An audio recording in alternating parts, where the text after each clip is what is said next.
You know, at this point, game jams have become weirdly nostalgic for me. Staying up late and being huddled behind my computer screen for hours at a time is never the best feeling while in the midst of it, but once the game is complete and I can see other people play it, it is instantly worth it. So yeah, I think it's about time to join another one. There's no way I'll regret it this time, right?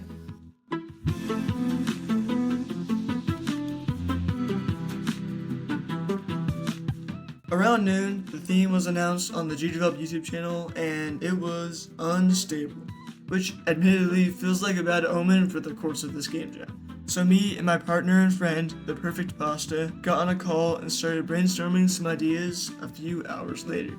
Our top two ideas by the end of the night were a physics-based platformer with unstable platforms and a top-down game where you need to, essentially, be a huge nuisance and seem super unstable.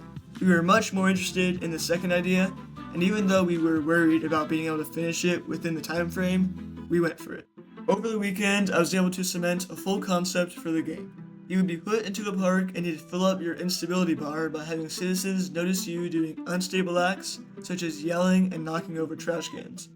But to give the game more challenge, there will also be some cops patrolling the area, and if they notice you doing one of these acts, then they will chase you down until they arrest you.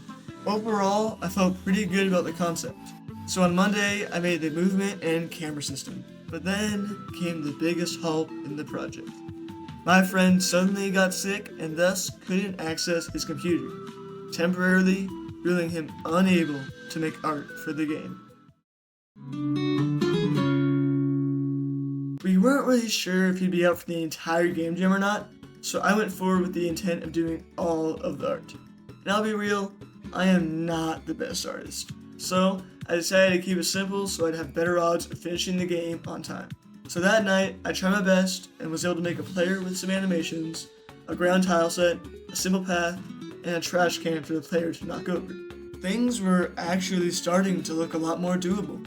Besides the fact that we were a few days in and I had hardly touched the gameplay, I felt fairly confident that the game would get done. But it was definitely about time to get cracking on that gameplay. So I spent some time getting some simple citizen movement patterns and the yelling mechanic complete. To keep it simple, I decided to give all of the citizens rectangular movement patterns that could align with all of the paths that I made. This way I could just scatter some paths around the level when it came time for level design. I also realized that there should be a way for the player to know when they're in the range of being noticed by a citizen or a cop. The best solution I came up with was to zoom the camera out and display a circular overlay with the player's range whenever they press a specific button. And with that progress done, I was hit with some great news. My friend was actually feeling a lot better and was back in commission to do some art. This allowed me to spend the rest of my time focusing on the gameplay and level design, while he could finish up the rest of the art. At this point, we were both feeling pretty good, until we realized there were less than 2 days remaining. I swear, no matter how much time there is in these game jams, I always underestimate how long things will take, and then end up making about half the game in the last 2 days. But hey, that's just the fun of game jams, I guess. So, I logged on to my computer and worked on the most important part of the game, this goofy animation of the lathe flying off of a trash can.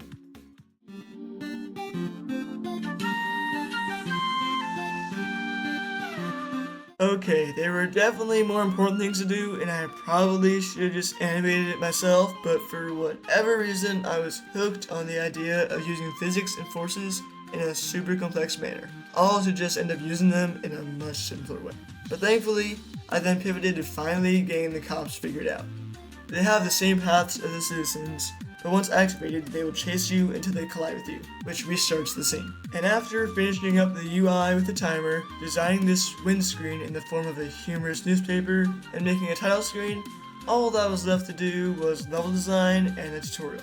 And 4 hours until the deadline should give me plenty of time to make a simple level and tutorial, because I've never underestimated how long something would take. So it turns out I underestimated how long it would take. After adding some flowers to run through, which was very necessary, adding the new art and designing the level took a whole 3 hours. And between adding sound effects from freesound.org and finding the music from the Gdevelop asset store, I had about 10 minutes for a tutorial. So I threw some text together displaying the controls and goal of the game and called it good. I wasn't going to risk submitting late, so I compiled the game and got submitted with around 10 minutes remaining. And man, was it a relief. And regardless of what people would think of it, I was proud of what we had accomplished.